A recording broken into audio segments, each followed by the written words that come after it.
the extraordinary is in what we do, not who we are.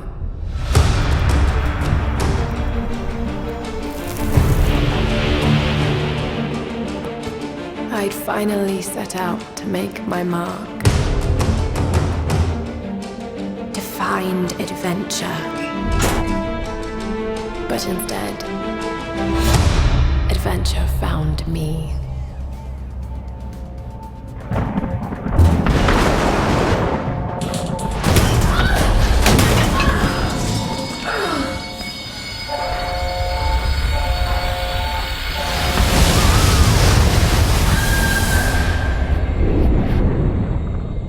In our darkest moments,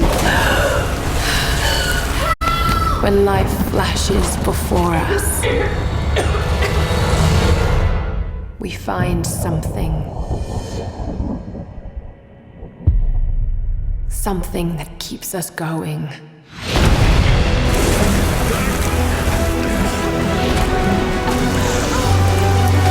Something that pushes us.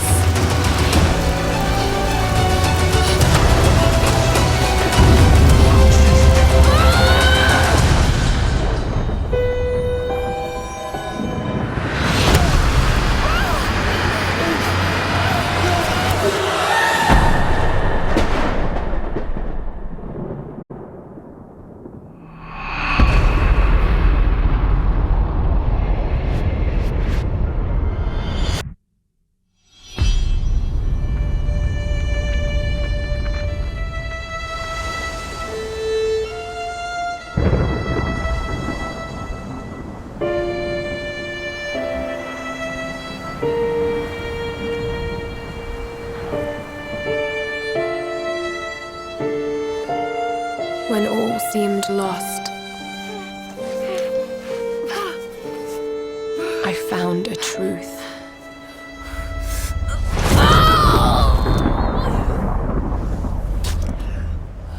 And I knew what I must become.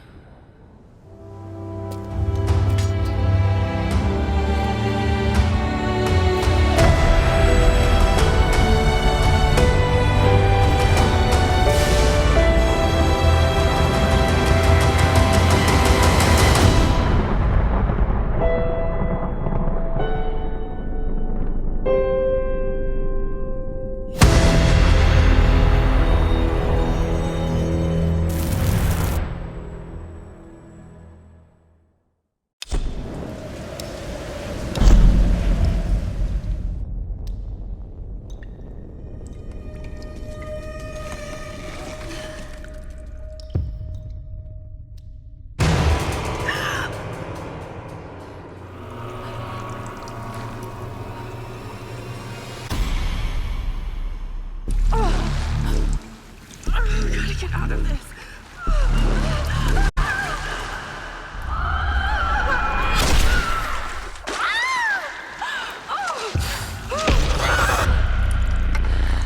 What is this place? Oh God, Steph. Need to find a way out.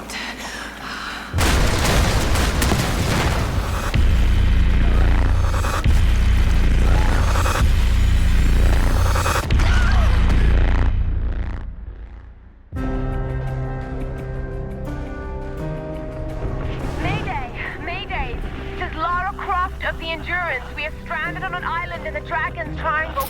We need help and medical supplies. Please respond.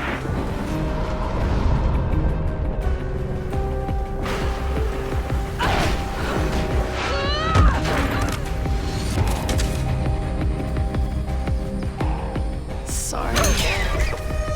Lara! Roth! Please come and get me. Easy. We're regrouping at my location. Get the hell off me! But some of the others wanted to go further inland. After that, I never saw any of them again.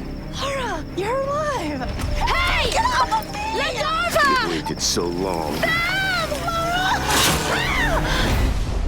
He took her. He took Sam. Who took Sam? A man, like the one who killed Steph. Lubię się grać w прятки, малышка. Get back! Get off!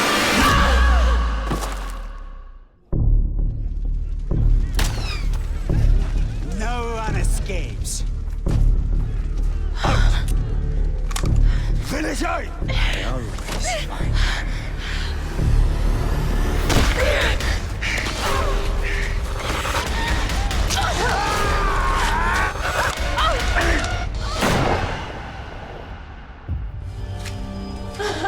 You can do it, Laura. After all, you're a Croft. I don't think I'm that kind of Croft. Sure you are. You just don't know it yet.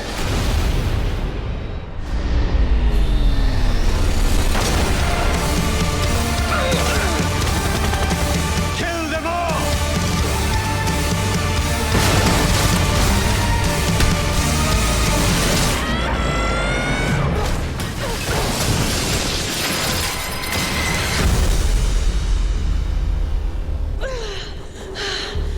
I hate tombs.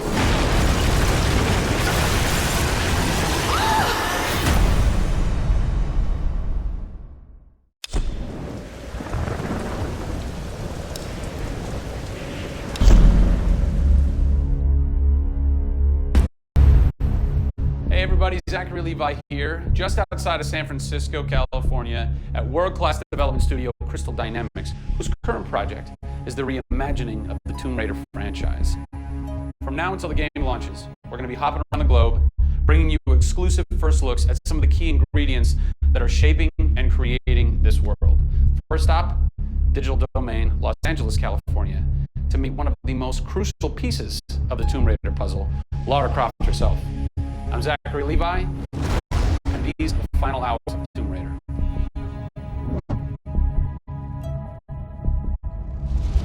Digital Domain.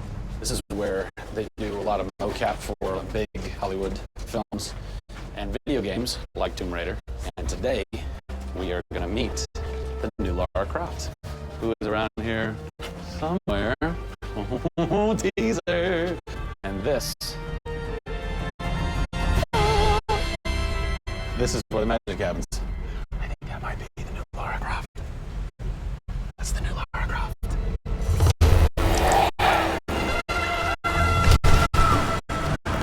Since 1996, many actors have played the part of Lara Croft. But for the reboot of this franchise, the team conducted an exhaustive international search for someone who could bring a whole new level of emotion to a character who's become so familiar. In late 2010, a young English-born actress was chosen to become one of the most recognizable characters in video games. My name is Camilla Luddington. I'm a British actress living in Los Angeles. I am the voice and character of Lara Croft, the British heroine. When I was first approached for it, I really felt overwhelmed at the honor of playing an icon like Lara Croft. I think I screamed in my car, actually, when I heard that I got the role. Lara Croft, one of the most iconic female characters in all of the game. This is really her origin story, how Lara became the super badass that she is in later years.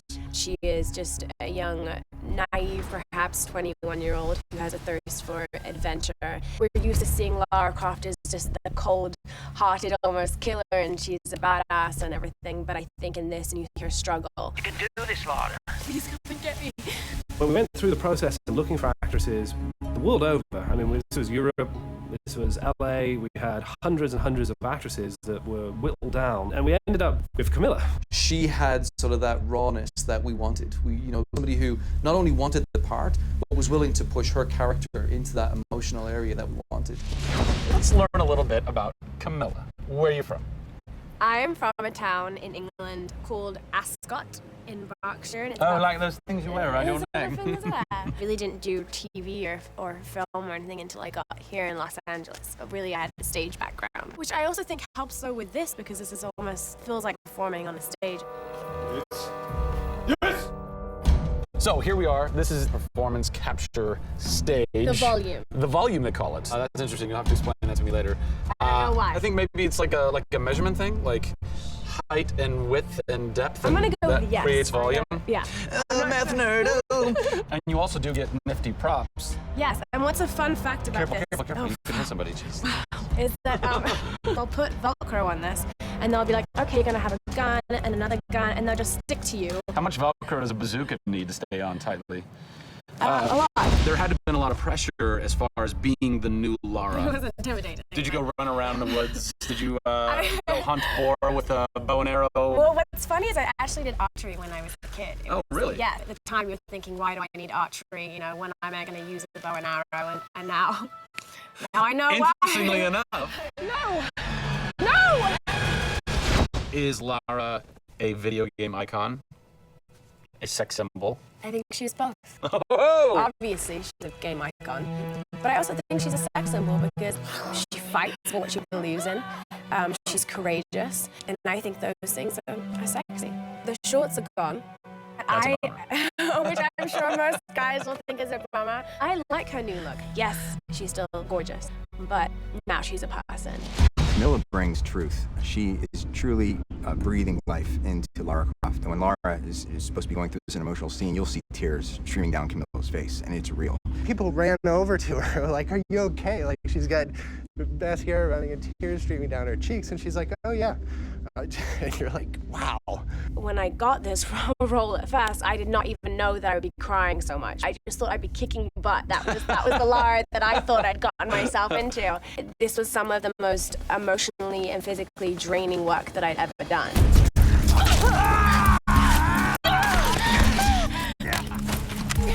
This is the very first time I get to see this.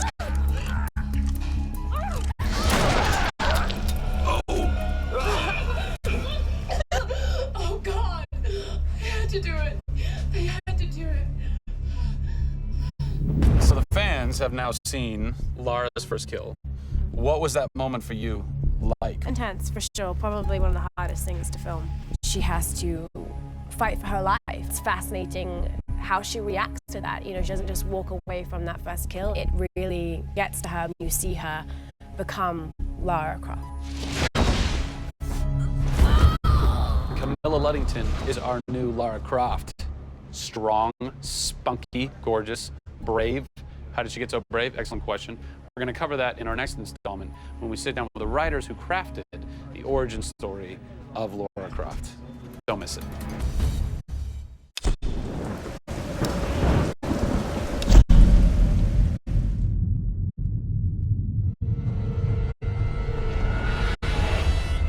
Hey everybody, Zachary Levi here in downtown San Diego at Comic-Con, more specifically at Nerd HQ, which is the epicenter of all things Tomb Raider. The anticipation is building as the team from Crystal Dynamics continues to say that this could be the game of their careers. Today we're going to dig a little bit deeper into the story with some of the key writers and designers who are brave enough to tackle the origin stories of Lara Croft. These are the final hours of Tomb Raider.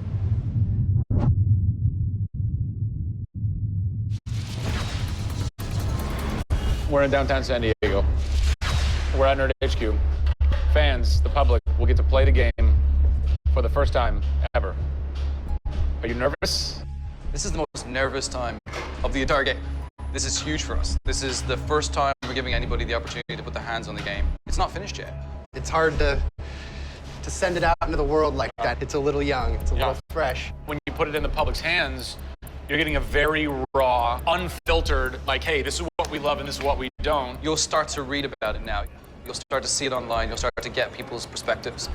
We're making sure that we make it the best thing that we can for the fans, and these are the fans. Why make an origin story? You could just kind of continue with the Lara Croft Tomb Raider saga, but you didn't. Why? We didn't start with the idea of doing an origin story, actually. We started with the idea of doing something fresh. There haven't been very many games that have the opportunity to go back and tell the true origin story. There is very few games like this. In the history of the Tomb Raider franchise, there has not been a female lead writer until now, Rhianna Pratchett. For me, I didn't think of it like we needed a female writer to do that. Rhianna just nailed it. Rhianna Pratchett. Yep. Does it take a woman to know a woman? It probably helps, but I don't kind of think about it as much as everyone else does. So I tend to think of myself as being a writer first. There is some of me in her, absolutely. She's very bookish, she's very in her head. I went to public school, I actually learned archery. Camilla did as well, I heard. We bring up our ladies properly. And I genuinely studied Egyptology. I wanted to be an Egyptologist. No way. I've always been a huge fan of kick-ass females. I mean, I grew up on Terminator and Aliens. Yeah. You know, fighting aliens in the future. I thought that was what girls did. It's great to be here at Comic-Con. This is my first time. People are really responding to this kind of new Lara. The fans have been great. They've been very supportive. I want to kind of live up to their expectations. I grew up going to fantasy and science fiction conventions. Now here I am looking at a Tomb Raider poster on the side of a building for a Tomb Raider game I have written. Can't quite process that, but it's very cool. Lara's actions affect her character and her emotional state, and so the first kill for us was a big thing.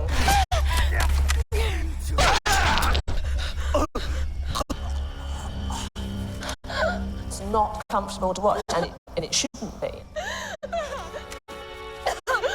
Oh, God! It is about picking yourself up despite the fact that you're scared. You can't have bravery without fear. In video games, you're kind of tweaking all the way down to delivery. Yeah.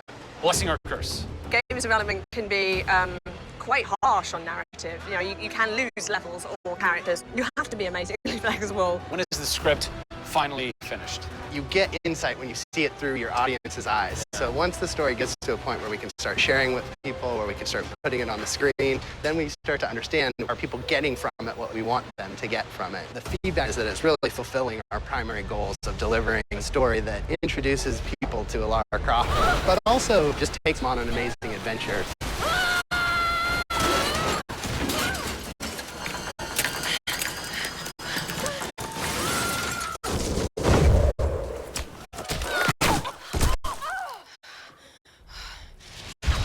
Stafford, you're kind of the dialogue typist, word monkey. The words that you've been speaking for so long.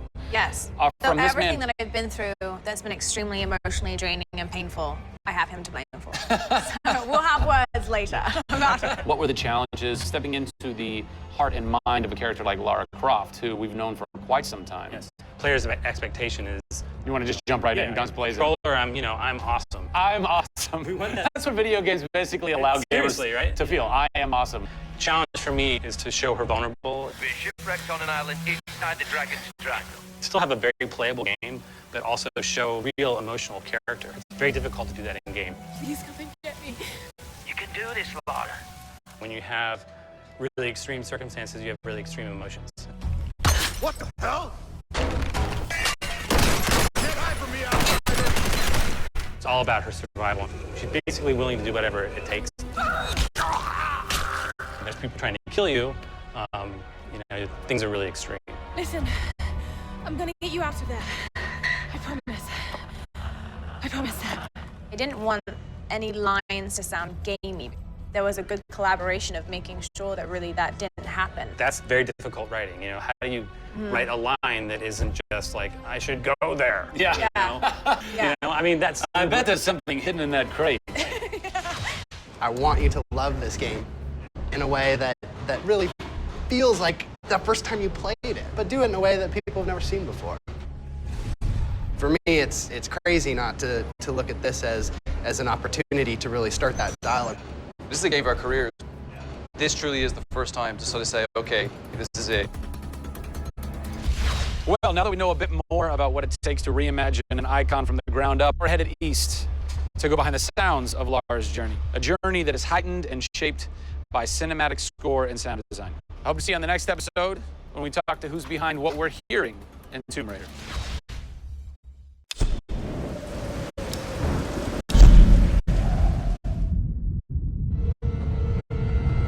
Hey everybody, Zachary Levi here in the heart of London's famous West End. Behind me is BAFTA, the British Academy for Film and Television Arts. Why are we here? Excellent question. For starters, Tomb Raider, the series, has garnered a lot of love and accolade from BAFTA over the years. Some of the key players on Crystal's dev team are BAFTA LA members. And to top it all off, legendary video game composer Jason Graves is a BAFTA winner. We're going to catch up with him in just a bit, but first, a little trip to Raleigh, North Carolina, where we go behind the scenes at Jason's recording studio. These are the final hours of Tomb Raider.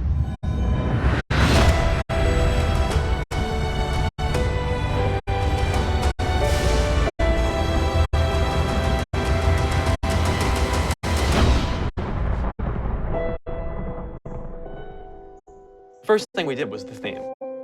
There have been many composers in the games or the films, but they've always used the original theme. They said, we want to start with a clean slate, new theme. I did it on piano, very simple. I was really scared just to send it because I'm like, I don't know, I think this really works, I think I like it. We ended up taking that exact theme. The first demo I sent was on the first trailer. That exact same arrangement.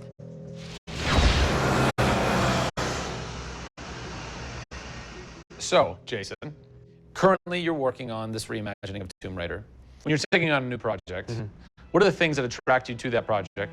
The heritage of a particular game, I think, obviously. And don't even get me started on Tomb Raider. I literally almost drove off the road. I was on the phone with the audio director. Like, oh, stoplight! And I had to pull over a little bit to not hit the car behind me. What I loved about Tomb Raider, what really drew me to the project was they had no pre-existing conditions. Because they wanted to get out of what it used to be. They wanted something new. They wanted something fresh.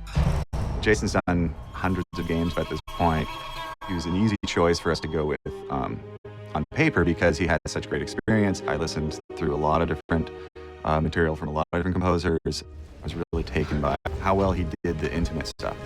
The textures and the real, intimate and vulnerable bits that we needed to highlight in the game were a great match for us. What is square one for you when you start wrapping your head around and going, this is where I feel like this world is going to exist? Main theme, call me old-fashioned. Then it was a matter of finding out what kind of percussion would work. And always going back to the melody and the theme, because that's kind of the heart of the game. The most signature thing that we need to get right is Lara's theme.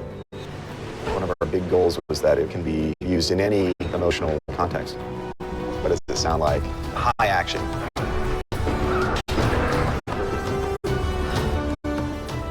What does it sound like when she's in pain? For music, the gameplay and the concept art, especially with the scavengers and kind of the shanty town, corrugated metal, how everything's kind of this amalgam of different stuff that they found on the island. I was like, that's what I want the music to sound like. The bad guys are playing the music now. Alex said something like, it'd be really cool to have something, chains on a metal board or like you're banging a metal fence. 2 weeks later, Jason calls me up and he's like, so this guy who's like the sculptor who lives right around the corner from me, I was talking to him about the idea of creating an instrument. And I'm like, that sounds completely insane. We have to do that. Tackling the score to one of the most iconic franchises in the world brought a unique challenge. How best to capture the emotional timbre of the characters and island in music? People, I give you the instrument.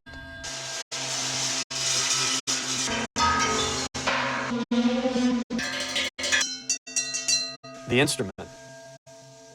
I was going to let Matt determine the aesthetics. I was really only concerned about the sound that the sculpture was going to make. Matt built this, which looks pretty much exactly like Laura's original homemade bow in the game. There's different timbres based on different materials. Metal, glass. It's a direct line from the plot, the characters, the story, the environment, straight to the sculpture. We always wanted the island to have that character in itself. Creating an instrument gave it this unique identity. It's like a voice. Yeah. The very beginning of the game is nothing but the instrument.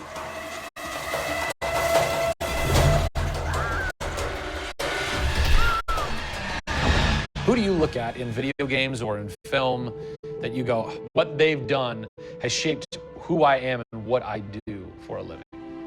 They're all dead, unfortunately. What? Yeah, I know. It's classical composers.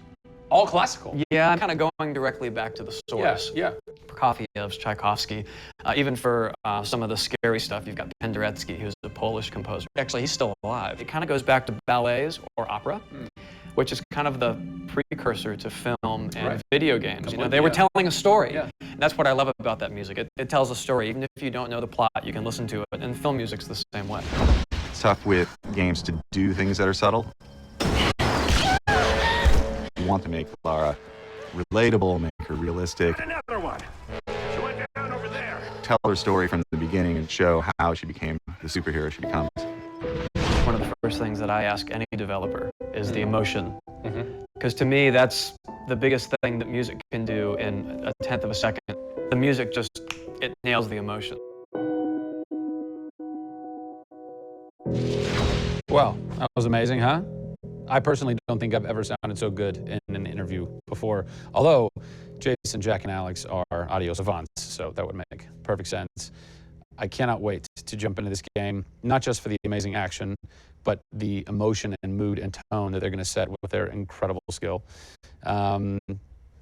Tune in next time for a special secret announcement that is going to change the way you play Tomb Raider forever. See you soon.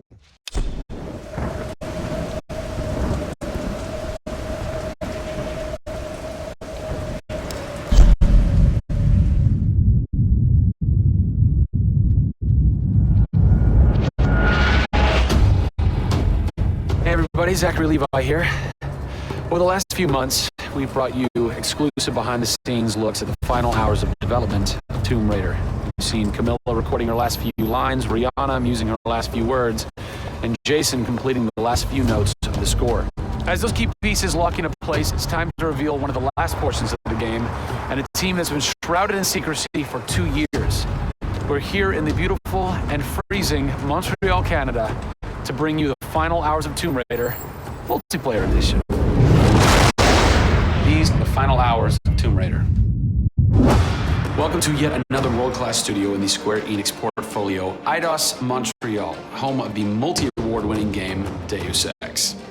Locked away in one of the far corners of the studio is a team of experienced, passionate professionals who have been specially brought together to create the first ever multiplayer component to the Tomb Raider universe. Let's meet the team behind the vision, direction, and decisions, and hopefully get a chance to play a few rounds. Here we are at Eidos Montreal. Before we get into why we're here, Carl, you now have an amazing stash, my friend. What is the impetus behind this? As a studio, we've been participating in Movember. A good friend of mine, JJ Owens, works for Movember in LA. And we set up the gaming challenge, and we brought studios from all around the world together. I think so far we've raised somewhere in the region of $140,000, $150,000. Well, been a big success, although my wife doesn't necessarily always approve. She hates it? Oh, no. She says that she hates it. She secretly loves it. What were some of the factors that led to a multiplayer facet to this new Tomb Raider? When we started developing sort of our vision for reimagining Tomb Raider, on paper it was all about single player. And as we started to build that world out, we had the island, we had the Solari and the scavengers. We started to realize that we had this canvas. Great warring factions, great landscapes. Yeah, we had all these really awesome places where it was all about traversal and single player. When we started looking at that, we thought, wow, well, what about multiplayer? Part of the genesis of that was Lara Croft and the Guardian of Light that kind of cracked open a door to lead you guys into the multiplayer into here at Eidos Montreal. Guardian of Light was a downloadable, a smaller scale project, and that allowed us to sort of take the risks that we wouldn't necessarily take on a full-blown project. Guardian of Light was our Pixar short. It's the idea that whilst you're building your big project, you're always thinking about that next thing, but also allowed us to be able to start understanding co-oping and networking. It was a game that actually brought Tomb Raider fans together for one of the very first times. You heard them in their ear and they were having fun. And as a result of that, that led to us thinking about multiplayer. Hopefully our single-player experience we're delivering is a very sort of single-player, solitary, immersive type of experience. But at the same time, we believed tomb raiding together with friends would be fun. Tomb raiding, I think that's the first time I've ever heard that term. I like that. It's fun.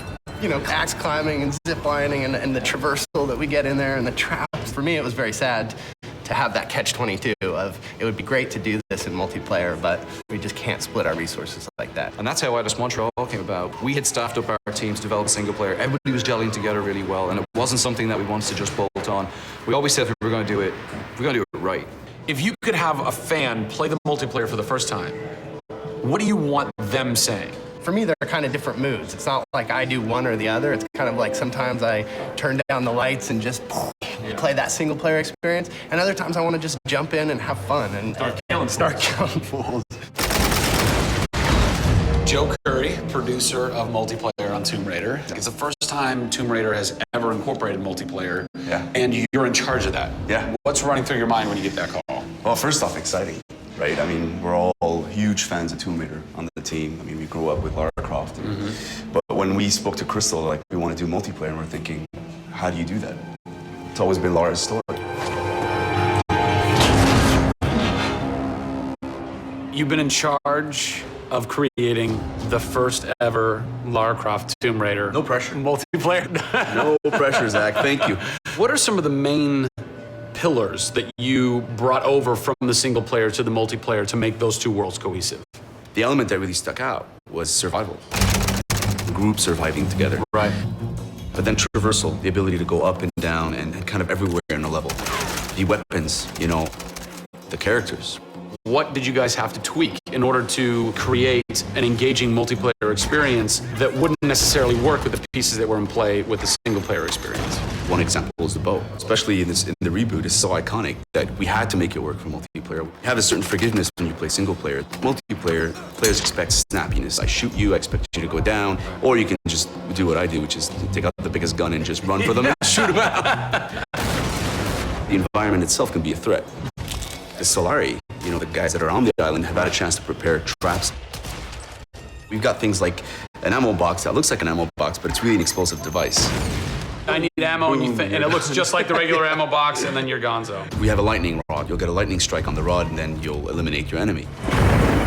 First and foremost, we want to be humble.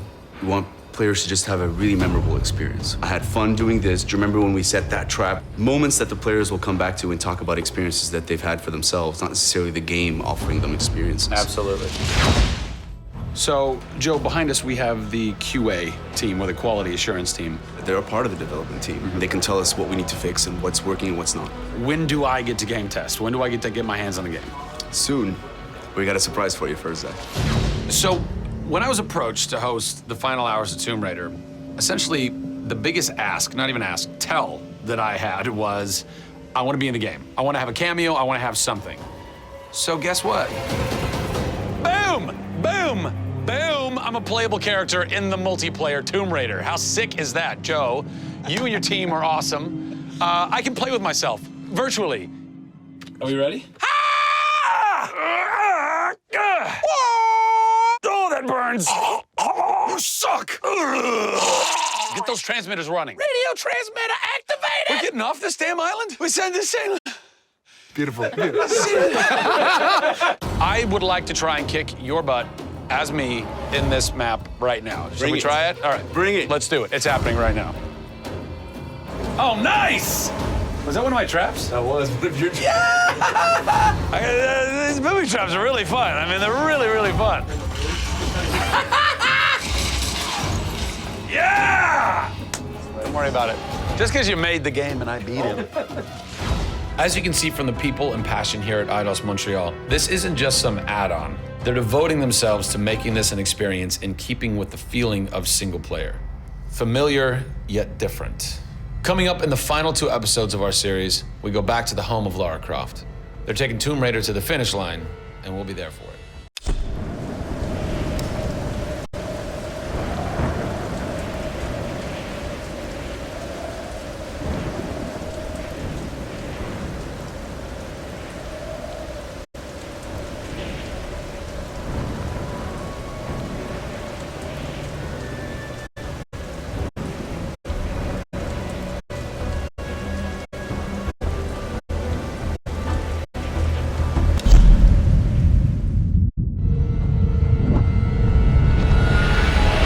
Zachary Levi here, again for the final time, back full circle in Redwood City. Behind me, inside, critics and fans alike are getting some hands-on experience and hours worth of gameplay of pre-release code. Simultaneously, the studio dev team is hard at work crunching, optimizing, and polishing all the last little bits of code for what we will all come to know and love as the new Tomb Raider.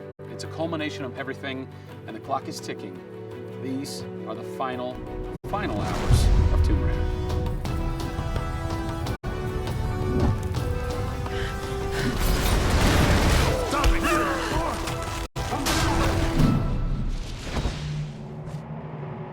Tonight we have a large audience coming in. We decided that rather than going to one of our partners and just doing a live stream, we decided you come to us. Yeah. We have a big area in the studio, and let's open it up. Have you ever done anything like this before? No, we've never done it because right now we've got black curtains up around a specific area of the studio, which is our next big thing. Mm-hmm. Only a select few people have been allowed to come in. Right. Everybody's heavily NDA'd, and now we're going to bring 80 plus people into the studio. But it's exciting, to bring those type of people into the studio. They're the fans. They're the people who love it. And we want people to be a part of their experience. On one half of the studio, all that is going on like crazy, but basically in half the studio, you guys are just pounding, working out every last glitch, every last bug, making sure that it's all just perfect, done and perfect, exactly, for your certs on Friday. Yeah. What happens when a game fails, sir? Then things start getting like, sweaty around here. You're dicing with death right there. Well, you might be missing a release date. That's how big a day this Friday is. Yeah, it's huge. If we submit and they come back and say, hey, there's maybe 35 things that we'd like to change, then as a studio, we'll change it. We'll improve them. Or there's small things that they say, hey, this experience might be better if you just fix this little thing. Then of course the team are literally sitting there waiting for that to happen. And there has been games I've worked on where we've submitted and within 24 hours they would get back and they'd say, yeah, you guys are crazy, you shouldn't have submitted it. So, 80 people in the office right now. You're 4.5 days away from delivering this thing, and they're strewn about. What are they all doing? So we have guys working out of a very prioritized hit list, right? So we say, okay, this is the most egregious thing that we've noticed lately. We'd like for you to focus in on it. Are you guys debugging here? Looking at some menu transitions. Oh yeah, we want to make sure everything feels snappy all the time. Menu transitions. If I had a nickel for every time. One of the toughest things with Lara as a character is her hair. You try to simulate hair in a video game, and it's not always exactly the way it would be in real life. But that's something that's, I think the fans really point that out, and they want Lara to look as good and as believable as possible. So even in the home stretches, we're trying to sweeten it and make you believe it. So I spend a ton of time playing the game. So while everybody else is busting their butts trying to make it work, you're having fun. That's basically what you're saying. There's about 80 people that are all still busily working this last week before the game goes to cert. Absolutely. One of those groups is called the what group? The OMS group. And what does OMS stand for? OMS is an acronym for Oh My Shit. And what does that mean exactly? When you're into the high octane moment, the only response we were challenging the team that it could come back with was, I would exclaim, oh my shit, that's awesome, right? Like, I couldn't even cuss properly. It could have been the OMHG, the oh my holy god team. Yeah. But oh my shit, oh my I think shit, it sufficient. resonated. So many companies focus on the explosions, and we love explosions. I mean, there's plenty of them in the game. But it's also about sometimes that implosion moment, that time where you actually feel like you're part of that. Yeah. We have an early example in the scavenger den, very early in the game, where the camera is about 6 inches from the back of her head. She's in this claustrophobic moment as the ceiling gets lower and lower and the water gets higher and higher in her torch. You're worried, is it going to go out? And as you suck in for that moment, if it's resonating with people, as we've seen it resonate here, you actually watch people who are claustrophobic kind of lean back in their chair a little and kind of react, and that's exactly what an OMS team is about.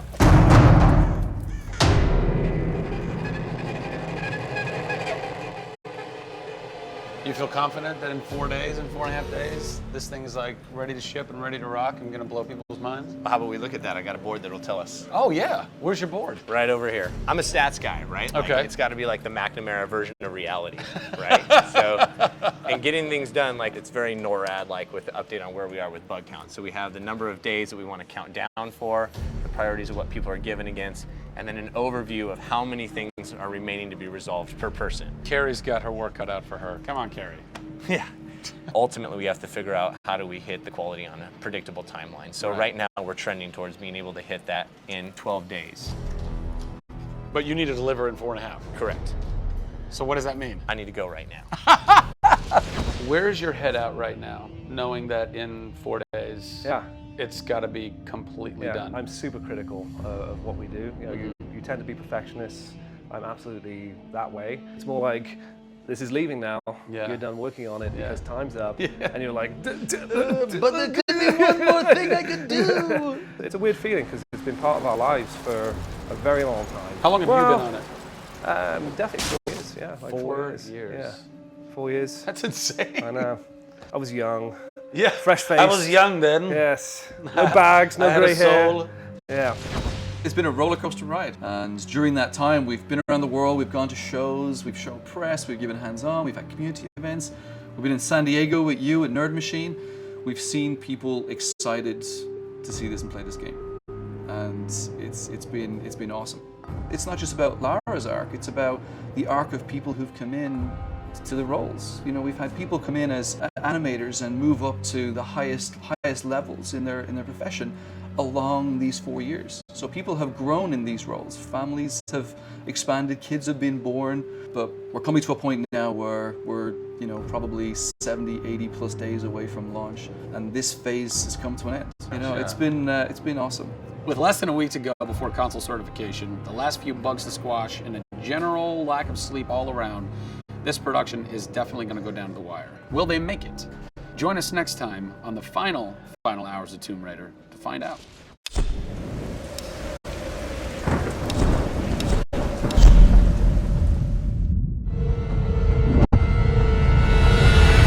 Over the last few months, we've followed the very talented Tomb Raider team through some of the most ambitious and innovative game development the industry has ever seen. In the next few days, they submit the final code for certification. If they pass, game ships on time and everyone gets some much-deserved sleep. If they fail, well, let's not talk about that. I'm Zachary Levi, and these are the final hours of Tomb Raider.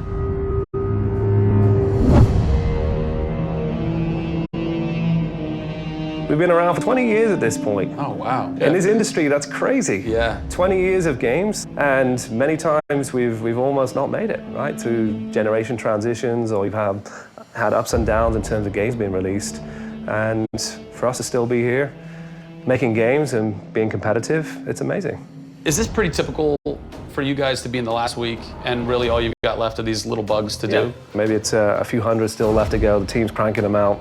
You know, you're play testing it a lot. You're getting QA, quality assurance, to make sure it's clean. You know, stuff's coming in still, as in like, hey, this crazy thing happened here. And simultaneously, IDOS Montreal is doing what you're doing, just with the multiplayer at the same time, because the multiplayer and the single player are being delivered at the same time. So it's a big on team. Friday. Everybody's got to come together at the same time, at the same moment, and put pencils down and say they're done. Pencils down. Done. See. We're submitting in 4 days. Let me tell you now, we've had to move. Brian Horton, he was art director. He moved over to my department in Brand about a month ago. There was a morning that he woke up and they went, "You've created a beautiful world. Now step aside." So my job is I'm working with a very talented team in the brand to make sure our screenshots are good, to make sure we have covers for magazines, posters, to make sure we have posters. Stuff, right. There's a lot of materials, just like in a film. Yeah. Where when a film's done and in the can, you have to sell it to people. You have to let them know what's cool about it. Yeah. Listen, I'm coming to get you. I'm going to get you out of there. I promise, Sam. What's been great about this over the course of the entire process, you traveling around with us, is that we've been able to bring you the final hours of each of the pieces. Yeah. We've spent probably the last 6 months watching how the music's come to an end and the voice acting has to be done. So each of our episodes up until now has really shown a side of the final hours of that particular person's role in the game. And now everything's come to a head where we're submitting the game this week. The guys are tirelessly working. You know, the guys have literally, at some cases, slept in the studio. Okay, so launch day, let's say you were at March 5th now. Where are you? What are you doing? I'm probably in bed trying to get 12 hours sleep. Because more than likely I would have been at some midnight opening the night before up till very late celebrating. So I'm probably at this time of the day, I'm probably in bed. I think a lot of us won't even know what to do with ourselves. You get so heads down in something, and it's been a part of our lives for years now. And you sort of get to that point where waking up in the morning, you're thinking about the game, and going to bed at night, you're thinking about the game. I'll try to sneak a little time here over the holidays, but then, you know, wait till the dust settles and we really get this in the hands of the consumers before I can really relax, I think. Even though I've played the game so many times, I cannot wait to take the cellophane off of that game. Yeah. Pop it in. Yeah. It's the ritual. retail. Yeah. It's the retail copy. Yeah. And there's something special about that printed disc, putting it into the system, and you're like, this is the same game that I worked on for 3 years plus, and everyone else can have the same experience that I'm going to have right now. Yeah. Of all the taglines, whether they're actual dialogue in the game or marketing lines or whatever, something that would sum up your experience over the last 4 years is A Survivor is Born. Yeah. A Survivor is Born in You, A Survivor is Born in Crystal Dynamics. Yeah.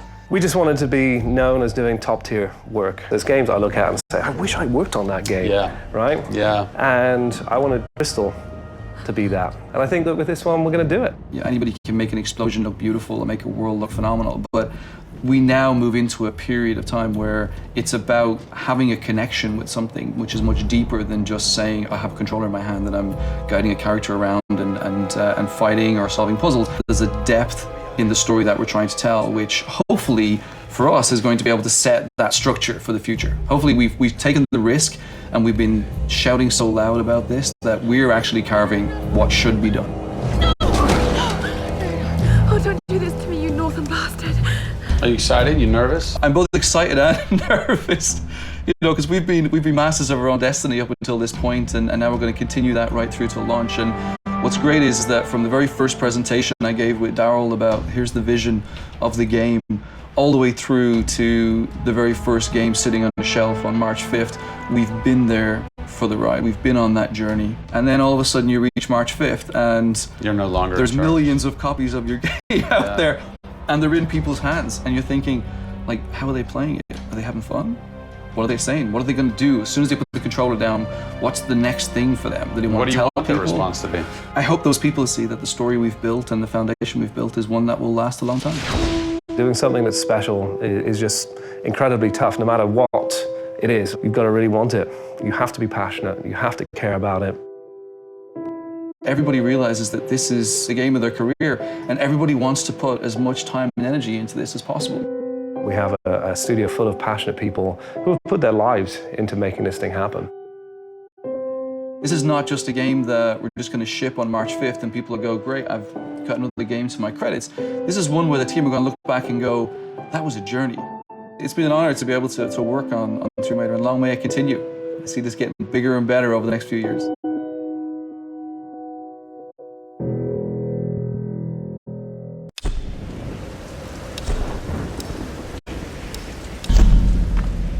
Here's the soon-to-be...